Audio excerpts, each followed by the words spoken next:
3D shapes. Now I'm only going to show you a couple tricks with this. This would be a lesson in itself, actually, like a huge lesson, like a whole day of 3D shapes. So 3D shapes, let's just show you the basics. How you get them in is like this. Sphere.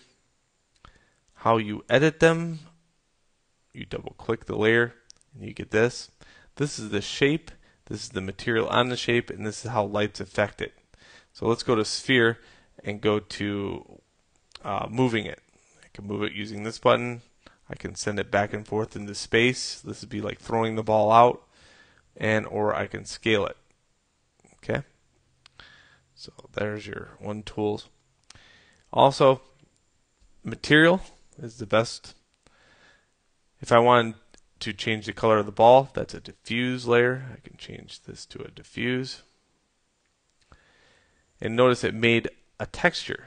Well, that texture can be anything. So I'm going to open that texture up, and this texture could be,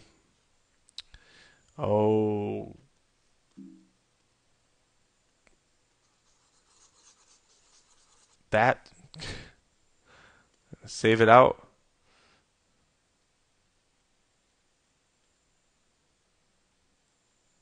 And there we go. Now I got that weird texture on that ball. Easy as that. Okay, another thing is, let's go into bump strength. That's the best. Let's click on new texture. And I'll choose something small for this. I'll just say 512 by 512. And 100 dots per inch resolution. And for this, I can say, well, remember when I covered texture? Let's open this texture up, and let's just add some stuff to it. Like first, I'm going to fill this with a gray, and then go filter, noise, add noise, and then turn that noise into colored pencil. And hit OK. If I quick, now that's a lot of power right there. Think about how many different things I can create for a second, and then hit save. Let's go back to the fun thing about playing with shapes is this, finding these shapes. So I'm going to arrange, cascade these.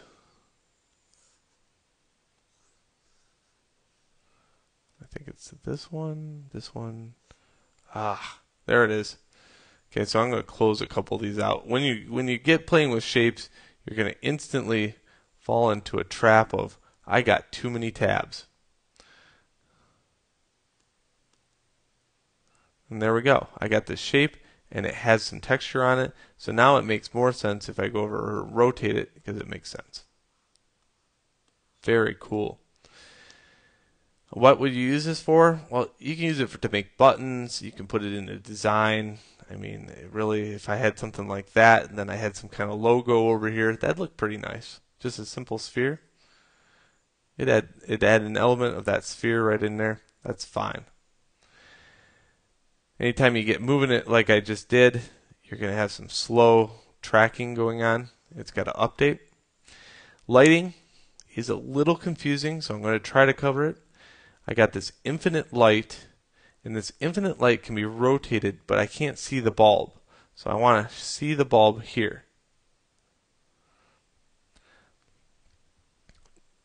If I go to the rotate command, I can now rotate around, and I can try to get this to rotate onto the other side. See how the blue indicator, that's actually where the light is coming from. Okay, so these are infinite. They go, if I was to cast light from the sun to the earth, that's an infinite light. Spotlights, a little bit more confusing. So here I have depth. What I first have to do is figure out how to get my light into the foreground. Okay, use this button. I can move it around, just like that. And I can also rotate it, but it's going to rotate based upon an axis that starts right here. And I can choose different color lights if I wanted to.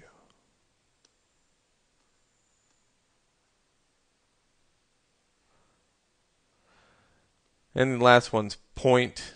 which is just a giant point out in the middle of nowhere, and you could just move this around.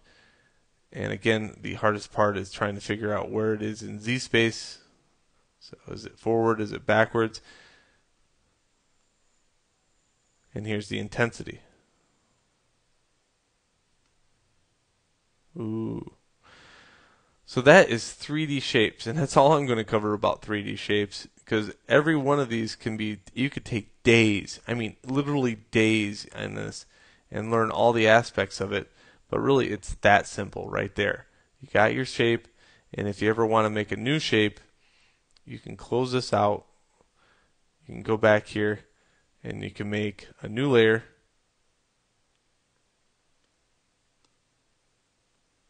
and then you can insert a new shape. And that new shape will interact with the other shape, but you have to go in here first.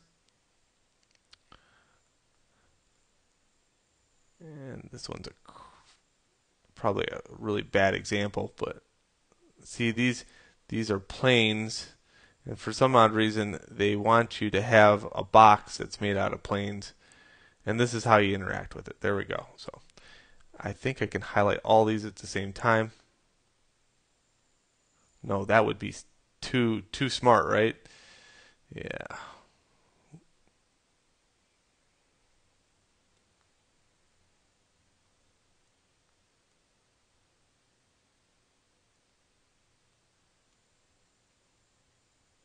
Okay, so there's my one shape.